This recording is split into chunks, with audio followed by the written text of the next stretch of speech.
স্বাগত সংবাদ দুপুরে আপনাদের সাথে আছি আমি কায়কোবাদ আক্তার এবং আমি দোলা ডলারেস। শুরুতেই জানাবো এখনকার প্রধান শিরোনাম। বঙ্গবন্ধুর স্বদেশ প্রত্যাবর্তন দিবসে প্রধানমন্ত্রীর শ্রদ্ধা, নানা কর্মসূচিতে পালিত হচ্ছে দিবসটি।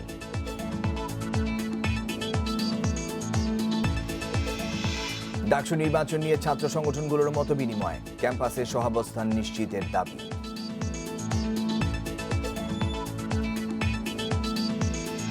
ফিলিপাইনের সাবেক ব্যাংক কর্মকর্তা মায়ার ৫৬ বছরের কারাদণ্ড, রিজার্ভ চুরির মামলায় সাজা।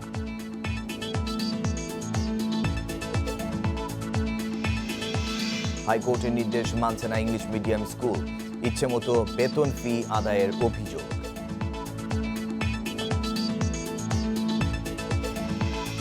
চট্টগ্রাম সমুদ্র বন্দরের জলসীমা বাড়ানোর উদ্যোগ, সুযোগ সুবিধা নিশ্চিতের তাগিদ গ্রাহকদের।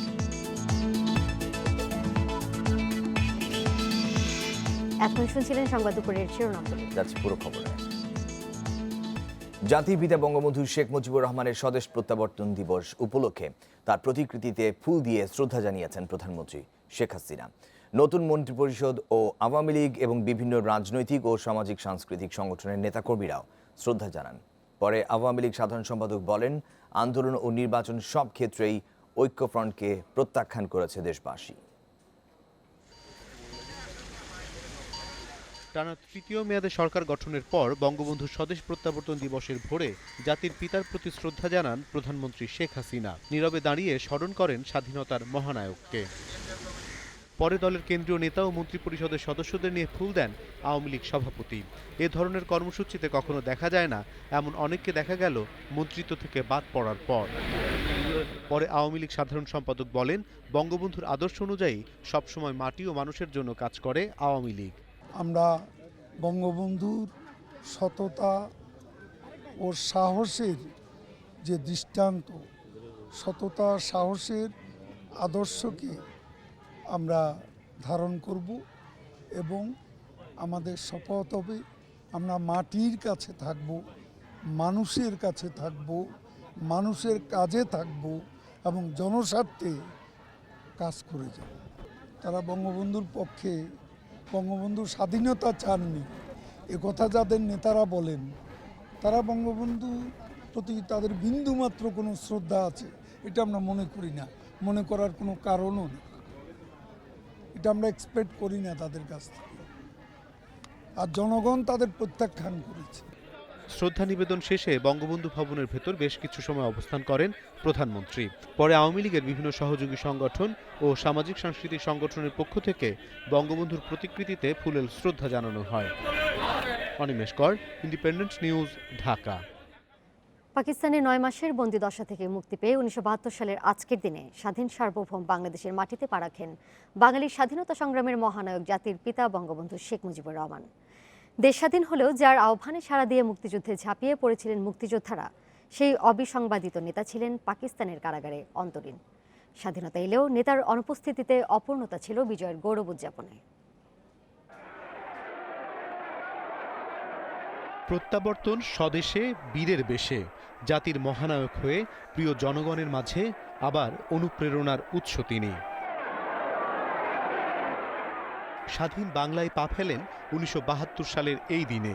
সেই ১০ই জানুয়ারি ঢাকা পরিণত হয়েছিল যেন এক মানব সাগরে। অন্ধকার থেকে আলোর পথে যাত্রা, স্বদেশ প্রত্যাবর্তনের ক্ষণটিকে এভাবেই মূল্যায়ন করেন জাতির পিতা Bangabandhu Sheikh Mujibur Rahman. I go back now to free, independent, sovereign Bangladesh. ৭১-এর ১৬ই ডিসেম্বর বিজয় অর্জনের ২৪ দিন পর পাকিস্তানে বন্দিদশা থেকে ৮ই জানুয়ারি মুক্ত হন জাতির পিতা। ২৯০ দিন পাকিস্তানের কারাগারে মৃত্যু যন্ত্রণা শেষে লন্ডন, দিল্লি হয়ে স্বদেশে প্রত্যাবর্তন সর্বকালের সর্বশ্রেষ্ঠ বাঙালি। লন্ডন এবং দিল্লি দুই জায়গাতেই বঙ্গবন্ধুকে দেয়া হয় বীরোচিত সংবর্ধনা। আমি পশ্চিম পাকিস্তানের অন্ধকার ছেলের মধ্যে বন্দী ছিলাম দুদিন আগেও। শ্রীমতী গান্ধী আমার জন্য দুনিয়ার এমন জায়গা নাই যেখানে চেষ্টা করেন নাই আমাকে রক্ষা করার জন্য। ঢাকা বিমানবন্দর থেকে সরাসরি সোহরাওয়ার্দী উদ্যানে আসেন স্বাধীনতার স্থপতি। আবেগজড়িত বজ্রকণ্ঠে আরেকবার জাগিয়ে তোলেন গোটা জাতিকে। আমার বাংলাদেশ আজ স্বাধীন হয়েছে, আমার জীবনের স্বাদ আজ পূর্ণ হয়েছে, আমার বাংলার মানুষ আজ মুক্ত হয়েছে। যুদ্ধবিধ্বস্ত দেশ গঠনে জাতিকে নির্দেশনা দেন স্বাধীনতার স্থপতি। জীবন বাজি রেখে স্বাধীনতা সংগ্রামে ঝাঁপিয়ে পড়া বাঙালির ভালোবাসার ঋণ রক্ত দিয়ে হলেও শোধ করার অঙ্গীকার করেন বঙ্গবন্ধু। আমি বলেছিলাম আমার মৃত্যু আসে থাকে যদি আমি হাসতে হাসতে যাব, আমার বাঙালি জাতকে অপমান করে যাব না, তোমাদের কাছে ক্ষমা চাইব না, এবং যাবার সময় বলে যাব জয় বাংলা, স্বাধীন বাংলা, বাঙালি আমার জাতি, বাংলা আমার ভাষা, বাংলার মাটি আমার স্থান। ৭১-এর ২৫শে মার্চ কাল রাতে বঙ্গবন্ধুকে ধানমন্ডির বাসা থেকে গ্রেপ্তার করে হানাদাররা। মুক্তিযুদ্ধের পুরোটা সময় তাকে বন্দী রাখা হয় পাকিস্তানের অন্ধকার কারাগারে। ৯ মাস পর তাঁর স্বদেশ প্রত্যাবর্তনে পূর্ণতা পায় বাঙালির স্বাধীনতা। অনিমেষ কর, ইন্ডিপেন্ডেন্ট নিউজ, ঢাকা। নতুন সরকারের শুরুতেই সড়ক ও পরিবহন ব্যবস্থা শৃঙ্খলা আনতে মন্ত্রণালয় কঠোর হবে বলে জানিয়েছেন সড়ক পরিবহন ও সেতুমন্ত্রী ওবায়দুল কাদের। দুপুরে সচিবালয়ে সংবাদ সম্মেলনে এই কথা জানান তিনি।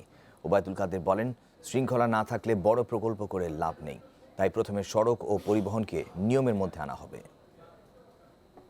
শৃঙ্খলা ফিরিয়ে আনা, পরিবহনে শৃঙ্খলা ফিরিয়ে আনা, এই দুটি বিষয় আমার প্রধান অগ্রাধিকার। শৃঙ্খলা না থাকলে বড় বড় প্রজেক্ট করে তোলা। দুর্নীতিগ্রস্ত সরকারি কর্মকর্তাদের কর্মকাণ্ড কোনোভাবেই বরদাস্ত করা হবে না বলে হুঁশিয়ারি দিয়েছেন স্থানীয় সরকার মন্ত্রী তাজুল ইসলাম। সকালে রাজধানীর আগারগাঁওয়ে এলজিআরইডি ভবন পরিদর্শনের সময় তিনি এই হুঁশিয়ারি দেন। দায়িত্ব গ্রহণের তৃতীয় দিন এলজিআরইডি ভবনে কর্মকর্তাদের সাথে কথা বলেন স্থানীয় সরকার মন্ত্রী তাজুল ইসলাম। এ সময় সরকারের বিভিন্ন প্রকল্পের অগ্রগতির খোঁজ খবর নেন তিনি। পরে সাংবাদিকদের প্রশ্নের জবাবে স্থানীয় সরকার মন্ত্রী বলেন, দুর্নীতির বিরুদ্ধে সরকারের অবস্থান জিরো টলারেন্স। দুর্নীতির কারণে কোনো সরকারি প্রকল্প যেন বাধাগ্রস্ত না হয় সেদিকে কঠোর নজরদারির তাগিদ দেন তাজুল ইসলাম। গ্রামে শহরের সুবিধা পৌঁছে দিতে উন্নত দেশের গ্রামীণ জীবন সম্বন্ধে তথ্য আহরণ করা হবে বলেও জানান তিনি।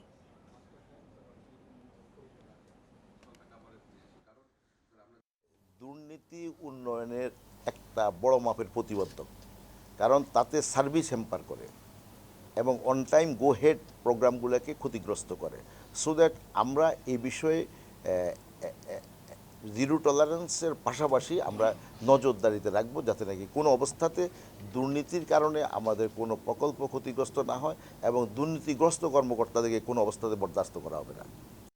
নির্বাচনী ইশতেহার বাস্তবায়ন করাই সরকারের প্রথম কাজ হবে বলে জানিয়েছেন নৌপরিবহন প্রতিমন্ত্রী খালিদ মাহমুদ চৌধুরী। সকালে সচিবালয়ে মন্ত্রণালয়ের কর্মকর্তা কর্মচারীদের সঙ্গে মতবিনিময়কালে তিনি এই কথা বলেন। এ সময় প্রতিশ্রুতি বাস্তবায়নে সবার সহযোগিতা চান তিনি। মাননীয় প্রধানমন্ত্রী নেতৃত্ব দিচ্ছেন মন্ত্রিপরিষদের। মন্ত্রিপরিষদ যে সিদ্ধান্ত নেবে সেটাই আমাদের বাস্তবায়ন করতে হবে এবং আমাদের বাংলাদেশ আওয়ামী লীগের নির্বাচনী ইশতেহারে আমরা সুস্পষ্টভাবে উল্লেখ করেছি এই মন্ত্রণালয় আমরা কি করতে চাই, সেগুলোকে বাস্তবায়ন করাই আমাদের লক্ষ্য।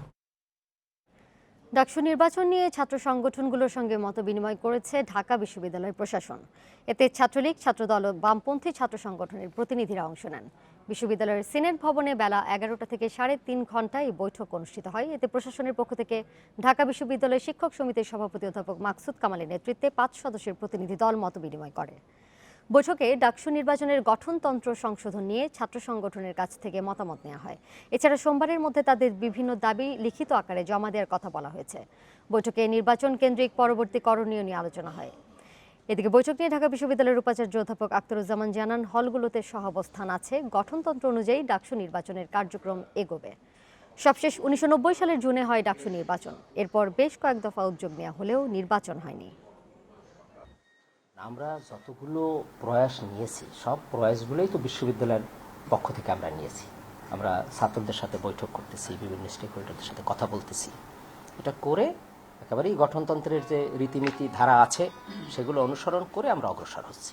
এটাই তো।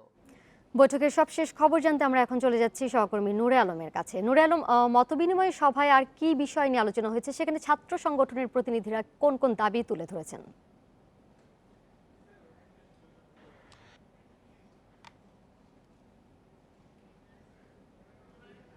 এই গঠনতন্ত্র সংশোধনের জন্য একটি কমিটি গঠন করা হয়েছে। সেই কমিটির প্রধান ঢাকা বিশ্ববিদ্যালয়ের আইন বিভাগের শিক্ষক ডক্টর মিজানুর রহমান সাংবাদিকদের সাথে কথা বলেন।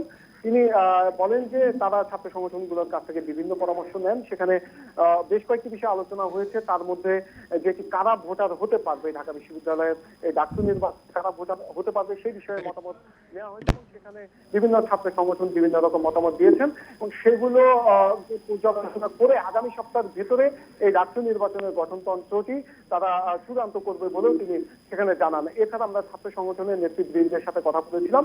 সেখানে ছাত্রলীগের সভাপতির সাথে আমরা কথা বলেছিলাম ঢাকা বিশ্ববিদ্যালয়ের ছাত্রলীগের সভাপতি। তিনি সাংবাদিকদেরকে জানিয়েছেন কারা ভোটার হবেন এ বিষয়ে তারা যে মতামতটি দিয়েছে। তারা বলেছে যে যারা প্রথম বর্ষে ভর্তি পরীক্ষার মধ্য দিয়ে ঢাকা বিশ্ববিদ্যালয়ে ভর্তি হবে এবং মাস্টার্স পর্যন্ত যারা শিক্ষার্থী, প্রথম বর্ষ থেকে মাস্টার্স পর্যন্ত যারা শিক্ষার্থী, তারাই ডাকসু নির্বাচনে ভোটার হতে পারবেন বলে তারা মতামত দিয়েছেন। আর সেই সাথে তারা যেটি বলছেন যে ছাত্রলীগ পুরোপুরিভাবে ডাকসু নির্বাচনে অংশ নেওয়ার জন্য প্রস্তুত এবং ডাকসু নির্বাচনের জন্য প্রশাসনকে যতভাবে সহযোগিতা দেওয়া দরকার তার সবটুকু তারা। সরকার অপকৌশলের মাধ্যমে বিএনপিকে নির্মূলের চেষ্টা করছে বলে অভিযোগ করেছেন বিএনপি মহাসচিব মির্জা ফখরুল ইসলাম আলমগীর। সকালে এক বিবৃতিতে এ অভিযোগ করেন তিনি। মির্জা ফখরুল বলেন, সরকার একদলীয় শাসন দীর্ঘায়িত করতে বিএনপির নেতাকর্মীদের বিরুদ্ধে ভিত্তিহীন মামলা দিচ্ছে। এ সময় তিনি অভিযোগ করেন, সম্পূর্ণ বানোয়াট ও ভিত্তিহীন মামলায় ঝিনাইদহ ৪ আসনে ধানের শীষের প্রার্থী সাইফুল ইসলাম ফিরোজকে জামিন না দিয়ে জেল হাজতে পাঠানো হয়েছে। ফিরোজ রাজনৈতিক প্রতিহিংসার শিকার অভিযোগ করে তার মুক্তির দাবি জানান মির্জা ফখরুল। হাইকোর্টের নির্দেশের 2 বছর পরও কোনো ইংরেজি মাধ্যম স্কুলে পরিচালনা কমিটি গঠন করা হচ্ছে না। এ কারণে স্কুলগুলো ইচ্ছামতো বেতন সহ অন্যান্য ফি আদায়ের সুযোগ পাচ্ছে অভিযোগ অভিভাবকদের।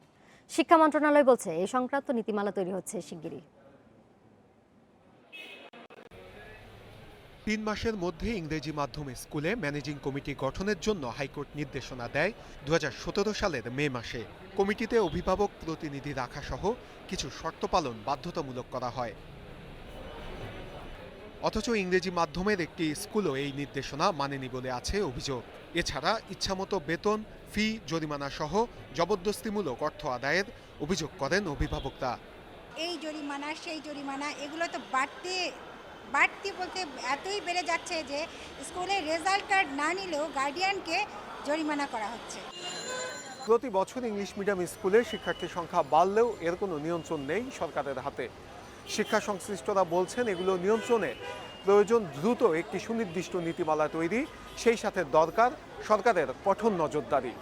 শিক্ষা মন্ত্রণালয় বলছে, কয়েক দফা নির্দেশ দিলেও কোনো স্কুলই তা আমলে নেয়নি। এ অবস্থায় ম্যানেজিং কমিটি গঠন, ভর্তি ফি নির্ধারণ সহ বিভিন্ন বিষয় নিয়ে একটি নীতিমালার খসড়া চূড়ান্ত হয়েছে। অল্প কিছু দিনের মধ্যেই এটি আমরা মন্ত্রণালয়ে প্রেরণ করব এবং এটি আইনি রূপ পাবে। এই বিদেশি কারিকুলামের সাথে আমাদের দেশীয় কি শিক্ষা তারা দিবে এই বিষয়টি সেখানে অন্তর্ভুক্ত থাকবে। তাদের ম্যানেজিং কমিটি বা গভর্নিং বডি কিভাবে তৈরি হবে সেটি সেখানে থাকবে। আর স্কুল কর্তৃপক্ষ বলছে তারাও চায় নীতিমালা, তবে সেটি চূড়ান্ত করতে হবে আলোচনার মাধ্যমে।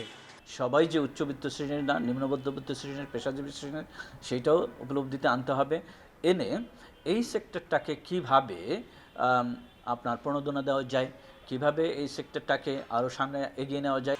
সারা দেশে নিবন্ধিত ইংরেজি মাধ্যম স্কুলের সংখ্যা প্রায় 350।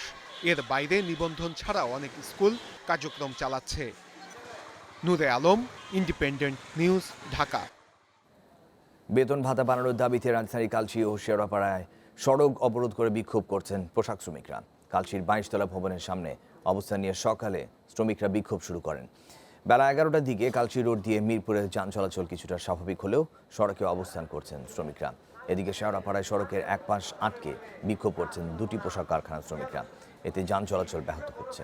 শ্রমিকদের অভিযোগ, সরকার নতুন বেতন কাঠামো নির্ধারণ করলেও মালিকপক্ষ তা বাস্তবায়ন করছে না। স্বাভাবিক যান চলাচল ব্যাহত হওয়ায় বিপাকে পড়েছেন সাধারণ মানুষ। যানজটের কারণে অনেকে পায়ে হেঁটে নির্দিষ্ট গন্তব্যের উদ্দেশ্যে রওনা হন।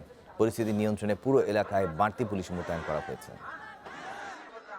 বাংলাদেশ সরকার বিকাল 3টায় শ্রম মন্ত্রণালয় নিয়ে বসার কথা, সেই গেজেটও আমাদেরকে প্রকাশ করা হয়। অবশ্যই আমরা ইনশাল্লাহ শনিবারে অফিসে ফিরে যাব। বেতন ভাতা আমাদের কম ছিল, সেজন্য আমাদের এটা দাবি ছিল যে আমাদের বেতন বাড়তি করতে হবে। আশুলিয়ায় আজও বেশ কয়েকটি কারখানার শ্রমিকরা বিক্ষোভ করেছে। বিক্ষুব্ধ শ্রমিকরা টঙ্গী আশুলিয়া ইপিজেড সড়কে আগুন জ্বালিয়ে অবরোধের চেষ্টা করলে পুলিশ তাদের ছত্রভঙ্গ করে দেয়। এ সময় পুলিশ ও শ্রমিকদের মধ্যে ধাওয়া পাল্টা ধাওয়ার ঘটনা ঘটে। এদিকে আজকের জন্য শিল্পাঞ্চলের অন্তত 10টি কারখানায় সাধারণ ছুটি ঘোষণা করেছে কর্তৃপক্ষ। বুধবার সকালে আশুলিয়ার বেরুন ও কাঠগড়া এলাকার কয়েকটি কারখানার শ্রমিকরা কর্মবিরতি পালন করে। পরে তারা কারখানা থেকে বের হয়ে বিক্ষোভ শুরু করে। এক পর্যায়ে শ্রমিকরা সড়কে আগুন জ্বালিয়ে অবরোধের চেষ্টা করলে পুলিশ তাদের টিয়ার শেল নিক্ষেপ করে ছত্রভঙ্গ করে দেয়। চলে ধাওয়া পাল্টা ধাওয়া, এতে আহত হয় অন্তত 20 জন। এদিকে শিল্পাঞ্চলের অবস্থা বর্তমানে স্বাভাবিক থাকলেও মোতায়েন রাখা হয়েছে অতিরিক্ত পুলিশ।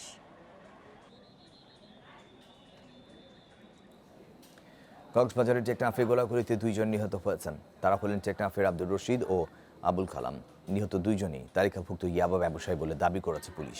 রাতে টেকনাফের সাবরাং হারিয়াখালী খুরের মুখ এলাকায় এই ঘটনা ঘটে। এ সময় আহত হয়েছে পুলিশের 3 সদস্য। পুলিশ জানায় বুধবার বিকেলে টেকনাফ থেকে রশিদ ও কালামকে আটক করা হয়। পরে তাদের দেয়া তথ্য অনুযায়ী সহযোগীদের ধরতে এবং ইয়াবা ও অস্ত্র উদ্ধারে খুরের মুখ সমুদ্র সৈকত এলাকায় অভিযান চালায় পুলিশ। এ সময় পুলিশকে লক্ষ্য করে গুলি ছুঁড়লে পুলিশও পাল্টা গুলি ছোঁড়ে। পরে ঘটনাস্থল থেকে রশিদ ও কালামের মরদেহ উদ্ধার করে পুলিশ।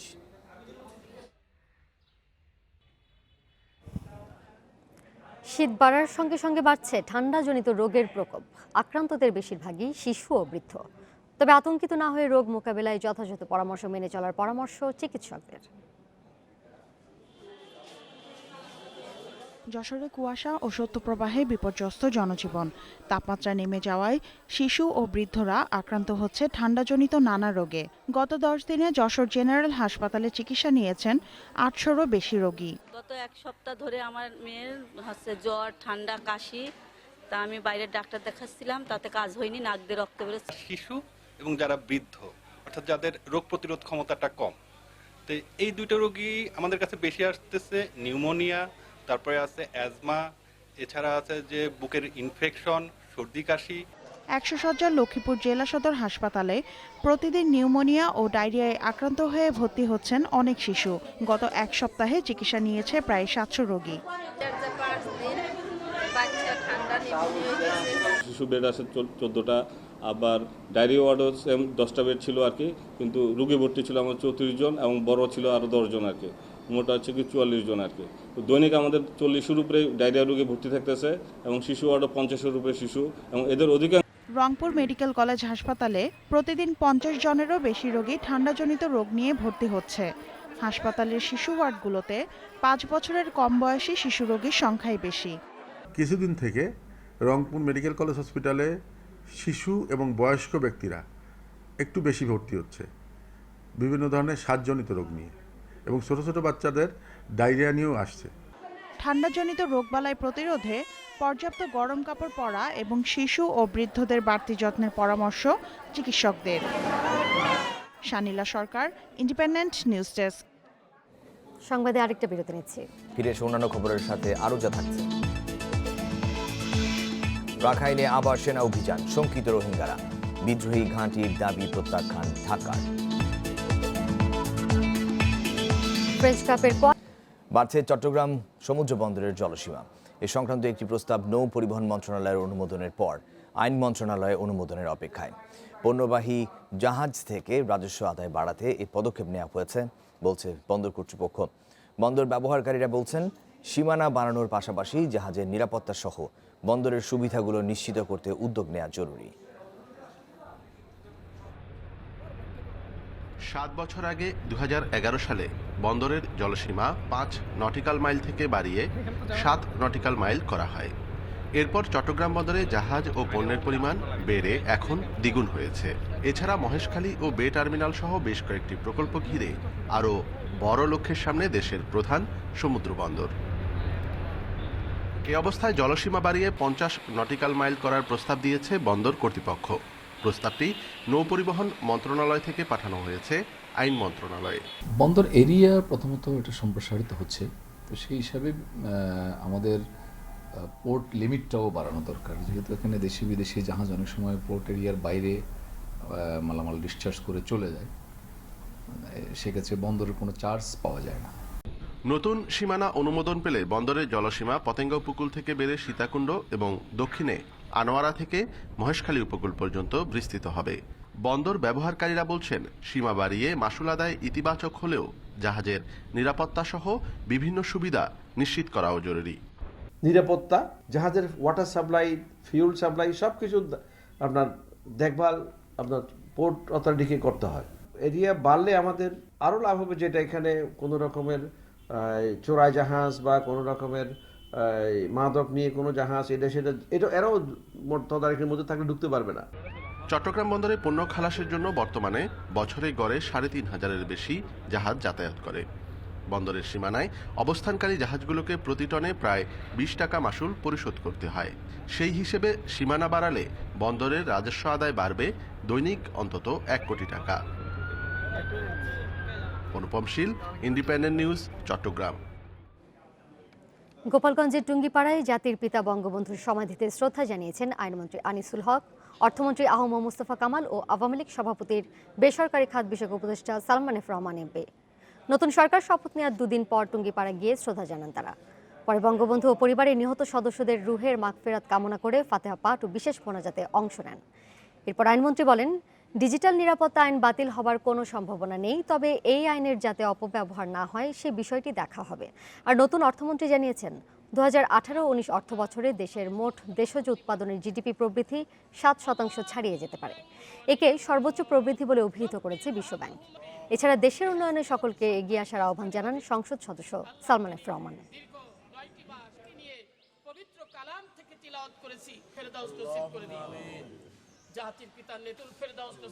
ডিজিটাল নিরাপত্তা আইন বাতিল হওয়ার কোনো সম্ভাবনাই নাই।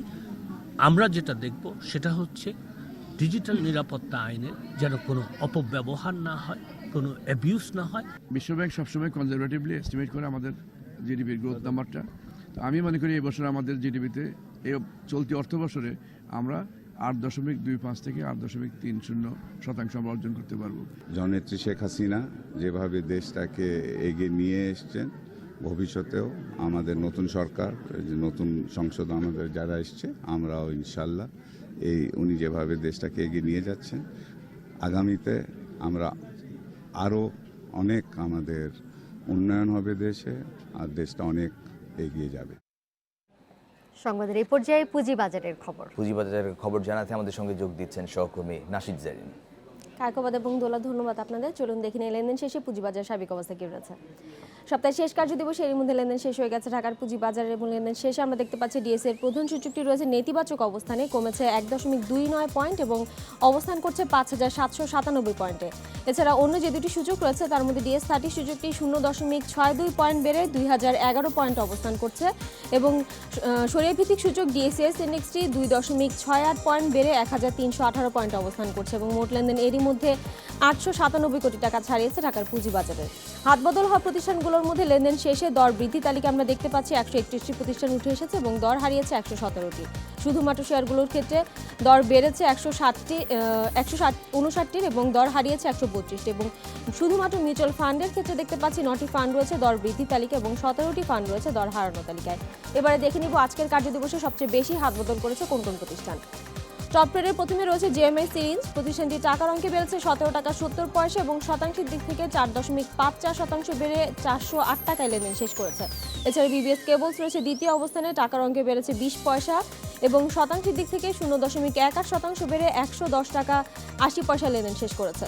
শেফার্ড রয়েছে তৃতীয় অবস্থানে, টাকার অঙ্কে বেড়েছে 3 টাকা 50 পয়সা এবং 7.81% বেড়ে 38 টাকা 30 পয়সা লেনদেন শেষ করেছে, এবং অলিম্পিক যদিও টপ ট্রেডে চতুর্থ অবস্থানে রয়েছে এবং দর হারিয়েছে 3 টাকা 10 পয়সা, শতাংশের দিক থেকে 1.18% হারিয়ে 259 টাকা 90 পয়সা লেনদেন শেষ করেছে। এবারে দেখে নিব শতাংশের দিক থেকে দর বৃদ্ধি তালিকায় রয়েছে কোন কোন প্রতিষ্ঠান।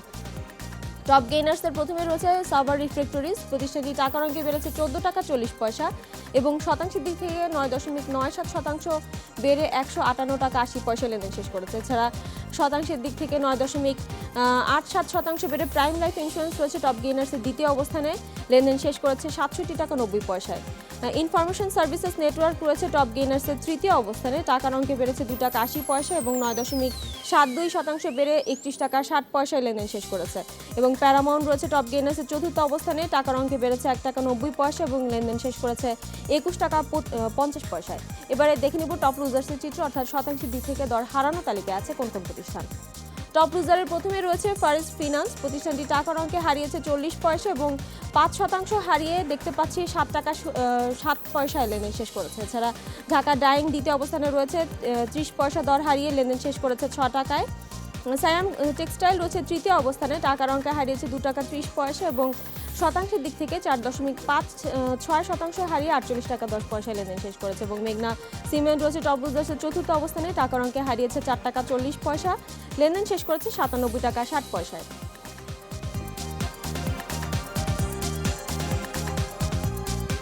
এ ছিল লেনদেন শেষে আমার কাছে পুঁজিবাজারের খবর। জেরিন, ধন্যবাদ আপনাকে আমাদের সাথে যোগ দেওয়ার জন্য।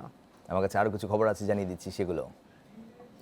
6 বছর বন্ধ থাকার পর আখাউড়া স্থলবন্দর দিয়ে ভারতে কয়লা রপ্তানি শুরু হয়েছে। এতে বন্দরে প্রাণচাঞ্চল্য ফেরার পাশাপাশি কয়লা রপ্তানিতে উৎসাহিত হচ্ছেন ব্যবসায়ীরা। গত 1 মাসে এই বন্দর দিয়ে প্রায় 3,500 টন কয়লা পাঠানো হয়েছে ভারতে। 2010 সালে আখাউড়া বন্দরকে পূর্ণাঙ্গ স্থলবন্দর হিসাবে চালু করে সরকার। এরপর এ বন্দর দিয়ে 32টি পণ্য ভারতের 7টি রাজ্যে রপ্তানি হয়ে আসছে। এর মধ্যে ভারত সরকার কয়লা উত্তোলনে নিষেধাজ্ঞা দেয় এতদিন বন্ধ ছিল কয়লা রপ্তানি। তবে ত্রিপুরায় কয়লা সংকট দেখা দিলে তুলে নেওয়া হয় নিষেধাজ্ঞা। রাজ্যটিতে কয়েকশো ইটভাটা থাকায় কয়লার ব্যাপক চাহিদা রয়েছে বলে জানান ব্যবসায়ীরা। ব্রিকফিল্ডের এখন সিজন, কয়লা ছাড়া তো ব্রিকফিল্ড চলে না। সেই হিসাবে আমরা যারা বাংলাদেশের জন্য আমরা যারা ইনপুট করেছিলাম বাংলাদেশের চাহিদা মিটাইবার জন্য, কিন্তু আমাদের চাহিদার পর্যাপ্ত কয়লা আমাদের মজুদ বিভিন্ন জায়গাতে। তবে বাংলাদেশের কয়লার গুণমান ভালো হওয়ায় রপ্তানি অব্যাহত থাকবে বলে আশা করছেন ব্যবসায়ীরা। আমরা $80 ইম্পোর্ট করতেছি, $110 আমরা এক্সপোর্ট করতেছি।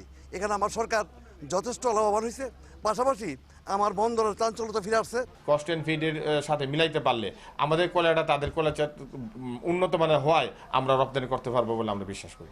কাস্টমস কর্মকর্তারা জানান 1 মাসে প্রায় 3,500 টন কয়লা রপ্তানি হয়েছে ভারতে, যার মূল্য প্রায় $4 লাখ। ব্যবসায়ীরা বেশ আগ্রহী, কারণ একটা ব্যবসায়ের সুযোগ তৈরি হয়েছে, নতুন একটি পণ্য ভারতে রপ্তানি করার সুযোগ তৈরি হয়েছিল। সেক্ষেত্রে অবশ্যই স্থানীয় ব্যবসায়ীরা খুব উৎসাহী ছিল। তবে আসলে কতটুক পণ্য কোথায় রপ্তানি হবে এটা আসলে আমদানিকারক দেশের উপর নির্ভর করে। সেভেন সিস্টার্স খ্যাত ভারতের উত্তর পূর্বাঞ্চলের প্রবেশদ্বার ত্রিপুরা রাজ্যের আগরতলা দিয়ে আন্তঃবাণিজ্য সম্প্রসারণে আমদানি রপ্তানি চালু হয় 1994 সালে। Independent news desk. মিয়ানমারের রাখাইনে সেনাবাহিনী ও আরাকান আর্মির মধ্যে নতুন করে সহিংসতায় আবারও শঙ্কিত রোহিঙ্গারা। ওই সহিংসতার দায় রোহিঙ্গাদের ওপর চাপানোর চেষ্টা হতে পারে বলে মনে করছেন মিয়ানমার বাংলাদেশ সীমান্তে নো ম্যানস ল্যান্ডে অবস্থানরত রোহিঙ্গারা। জাতিগত নির্মূল অভিযানের শিকার সংখ্যালঘু সম্প্রদায়ের মানুষগুলোর জীবনে অনিশ্চয়তা সহজে কাটছে না। আবারও রক্তাক্ত মিয়ানমারের রাখাইন অঞ্চল। কাচিন প্রদেশের স্বায়ত্তশাসনের দাবিতে সশস্ত্র আন্দোলনরত বৌদ্ধ গোষ্ঠী আরাকান আর্মির সাথে সেনাবাহিনীর সংঘর্ষ চলছে কয়েকদিন ধরে। আর এই সহিংসতায় নতুন করে আতঙ্ক দেখা দিয়েছে রোহিঙ্গাদের মধ্যে। মিয়ানমার বাংলাদেশ সীমান্তের নোম্যান্স ল্যান্ডে অবস্থানরত রোহিঙ্গারা বলছেন, এই সহিংসতার দায় আবারও তাদের উপর পড়বে এমন আশঙ্কা উড়িয়ে দেওয়া যাচ্ছে না। মিয়ানমারের ভিতরে তারা মকবুদ্ধ আরাকান আর্মি, ওখানে মিয়ানমার সেনাবাহিনীর মধ্যে তারা খুব যুদ্ধ চলতেছে। এই জন্য এইটা আমাদের রোহিঙ্গার উপর এলিগেশন দিছে। এই জন্য আমরা রোহিঙ্গারা মানে যারা নো ম্যান্স ল্যান্ডে আছে, 0 পয়েন্টে আছে, তারা খুব আতঙ্কিত। 4 জানুয়ারি মিয়ানমারের স্বাধীনতা দিবসে আরাকান আর্মির সঙ্গে সংঘর্ষে মারা যায় 13 পুলিশ সদস্য। ওই হামলার পর থেকেই সীমান্তের কাছে নিরাপত্তা চৌকি নির্মাণ করেছে সেনাবাহিনী। রাখাইন রাজ্যের নিয়ন্ত্রণ পেতে মরিয়া আরাকান আর্মি অতর্কিত হামলা চালাচ্ছে রাতের আধারেও। এই বিষয়ে জাতিসংঘ গভীর উদ্বেগ জানালেও এখনও কোনো পদক্ষেপ নেয়নি মিয়ানমার। ধর্মীয় ও জাতিগত বিদ্বেষের কারণে কয়েক যুগ ধরেই মিয়ানমারের নিপীড়নের শিকার হচ্ছেন রোহিঙ্গারা। 2017 সালে আগস্টে রাখাইনে সেনাবাহিনীর হত্যা, ধর্ষণ, নির্যাতনের মুখে প্রাণ বাঁচাতে বাংলাদেশে পালিয়ে আসে 7 লাখেরও বেশি রোহিঙ্গা। মিয়ানমারের বিরুদ্ধে জাতিসংঘ রোহিঙ্গাদের ওপর গণহত্যা ও জাতিগত নির্মূল অভিযান চালানোর অভিযোগ আনলেও এ বিষয়ে সেনাবাহিনীকেই সমর্থন দিচ্ছে সুচি সরকার। রেশমি নন্দী, ইন্ডিপেন্ডেন্ট নিউজ। এদিকে মিয়ানমারের বিচ্ছিন্নতাবাদী গোষ্ঠী নিয়ে বাংলাদেশকে জড়িয়ে মিয়ানমারের দেয়া বিবৃতির কড়া প্রতিবাদ জানিয়েছে বাংলাদেশ। বুধবার রাতে বাংলাদেশের পররাষ্ট্র মন্ত্রণালয়ের এক বিবৃতিতে বলা হয়েছে, বাংলাদেশে আরাকান আর্মি ও আরসার কোনো ঘাঁটি নেই। মিয়ানমারের মন্ত্রীর বিবৃতিকে মিথ্যা, বানোয়াট ও মন গড়া বলে জানানো হয়েছে। এতে আরও বলা হয়, বর্তমান সরকার সন্ত্রাসবাদের বিরুদ্ধে জিরো টলারেন্স নীতি গ্রহণ করেছে, ফলে বাংলাদেশের কোনো জায়গায় সন্ত্রাসী ঘাঁটি পরিচালনা সম্ভব নয়। এছাড়াও দুই দেশের মধ্যে যাতে শান্তি নষ্ট না হয় এমন কর্মকাণ্ড প্রতিহত করতে সজাগ সীমান্তরক্ষীরা। গত 4 জানুয়ারি মিয়ানমারের রাখাইনে বিদ্রোহীদের হামলায় নিহত হয় দেশটির নিরাপত্তা বাহিনীর 13 সদস্য। মিয়ানমারের আরাকান আর্মি এবং আরসা গ্রুপ বাংলাদেশে ঘাঁটি গেড়েছে বলে সোমবার দাবি করেন মিয়ানমারের প্রেসিডেন্টের মুখপাত্র। খেলার খবর। একদিন বিরতির পর শুক্রবার বিপিএলে বিগ ম্যাচ। দিনের প্রথম ম্যাচে লড়বে 2 ফেব্রুয়ারি ঢাকা ডায়নামাইটস ও Rangpur Riders. Mirpur home of ক্রিকেটে ম্যাচ শুরু দুপুর 2টায়। পরের ম্যাচে সন্ধ্যা 7টায় কুমিল্লা ভিক্টোরিয়ান্স খেলবে রাজশাহী কিংসের বিপক্ষে। টানা 2 জয় টেবিল টপার ঢাকা ডায়নামাইটস। 2 ম্যাচেই প্রতিপক্ষকে উড়িয়ে দিয়েছে সাকিবের দল। হজরতুল্লাহ জাজাই, সুনীল নারিন দারুণ শুরু দিচ্ছেন। রানের গতি বাড়িয়ে নিতে আছেন কায়রন পোলার্ড, আন্দ্রে রাসেল। বোলিংয়ে সাকিব নারিন জুটি মিরপুরের উইকেটে দারুণ কার্যকরী। এদিকে হার দিয়ে আসর শুরু করা রংপুর রাইডার্স টানা 2 ম্যাচ জিতে আত্মবিশ্বাস ফিরে পেয়েছে। দলকে সামনে থেকে নেতৃত্ব দিচ্ছেন মাশরাফি। গেল ম্যাচে রান পাননি ক্রিস গেইল। ঢাকার বিপক্ষে উইন্ডিজ তারকার ব্যাটে বড় রান চাইবে রাইডার্স। শেষ করব সংবাদ দুপুর। যাবার আগে শিরোনামগুলো জানিয়ে দেব আরও একবার। বঙ্গবন্ধুর স্বদেশ প্রত্যাবর্তন দিবসে প্রধানমন্ত্রীর শ্রদ্ধা, নানা কর্মসূচিতে পালিত হচ্ছে দিবসটি।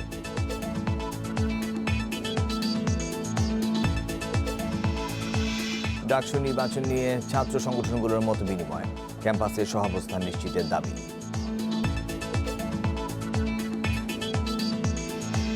ফিলিপাইনের সাবেক ব্যাংক কর্মকর্তা মায়ার 56 বছরের কারাদণ্ড, রিজার্ভ চুরির মামলায় সাজা।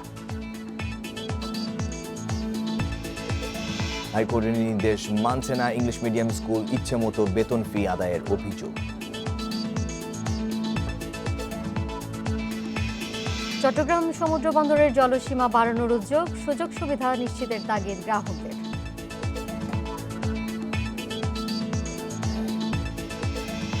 আর এই ছিল এখনকার মতো। একটু পর ফিরছি পূর্ব পশ্চিম নিয়ে, দেখার আমন্ত্রণ রইল।